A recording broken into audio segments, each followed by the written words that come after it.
Definition of દ્રવ્ય લખવાની છે યથાચિત્તાવાળી કે ગુણ અને કર્મ એમાં ઇન્સેપરેબલ રિલેશનશીપથી રહેલા છે એને દ્રવ્ય કહેવાય. જેમ કે ઘી હેવિંગ સ્નિગ્ધ ગુણ એન્ડ ડિક્રીઝ વાત. આ એનું એક્શન થઈ ગયું, એનું ક્વોલિટી થઈ ગઈ.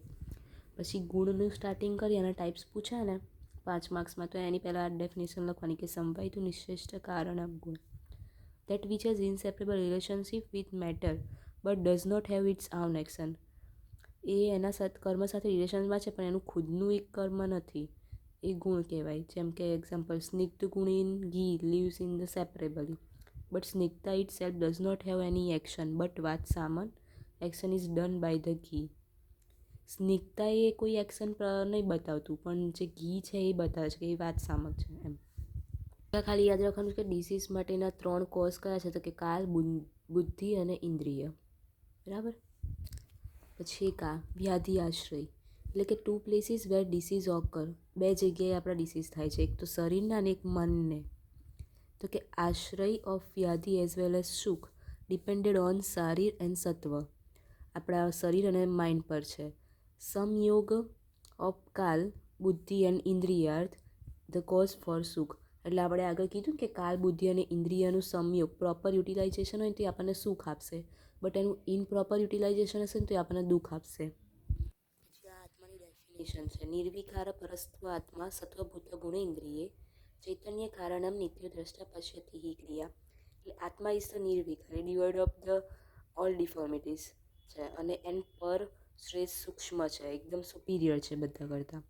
કારણ ફોર ઇઝ ચૈતન્ય થ્રુ સત્વ ભૂત ગુણ ઇન્દ્રિય નિત્ય દ્રષ્ટા. ચૈતન્ય એટલે એની વિટિલિટી, એને કોના થ્રુ જોવા મળે છે, તો કે માઇન્ડથી, 5 સેન્સ ઓર્ગનથી, આપણા સેન્સ ઓર્ગન, પછી એટર્નલ છે અને ઓબ્ઝર્વેશન ઓલ એક્ટિવિટીઝથી એન્ડ ક્રિયા પ્રોસેસ એટલે ઓબ્ઝર્વ કરવાથી. આત્મા is responsible four acquiring the જ્ઞાન પ્રાપ્તિ, નોલેજ લેવું એ એનું મેઇન છે.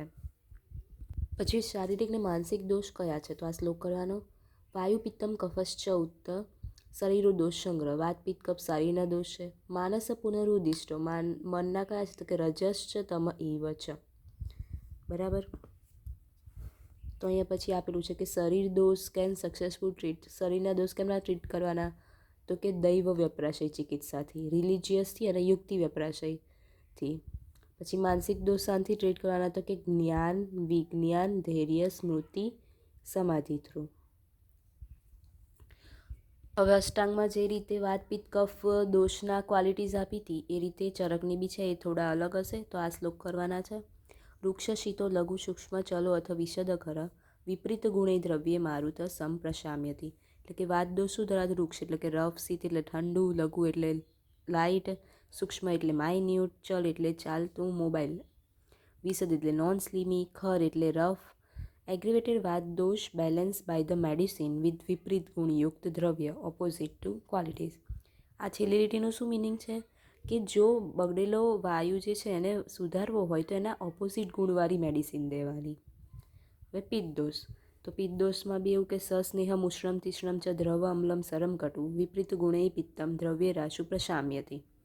એટલે કે અનક્યુટસ છે, સ્લાઇટ સસ્નેહ એટલે હોટ છે, ગરમ છે, પછી શાર્પ છે, લિક્વિડમાં છે, ખાટું છે, પછી સર એટલે ફ્લુઇડિટી અને કટુરસ છે. હવે આમાં બી સેમ કે પિત્ત એગ્રેવેટેડ થઈ ગયો છે તો આ એના ક્વોલિટીઝ છે, એનાથી ઓપોઝિટ ક્વોલિટીવાળી મેડિસિન દેવાની.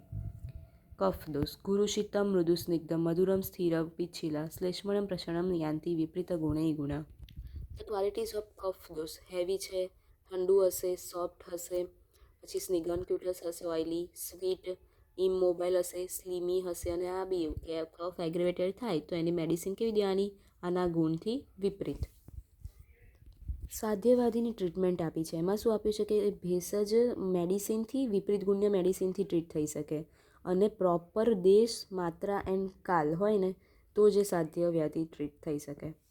પછી અહીં 6 રસ્તા આપ્યા છે, એનું આ કોઠો કરી દેવાનો છે ટેબલ એનું.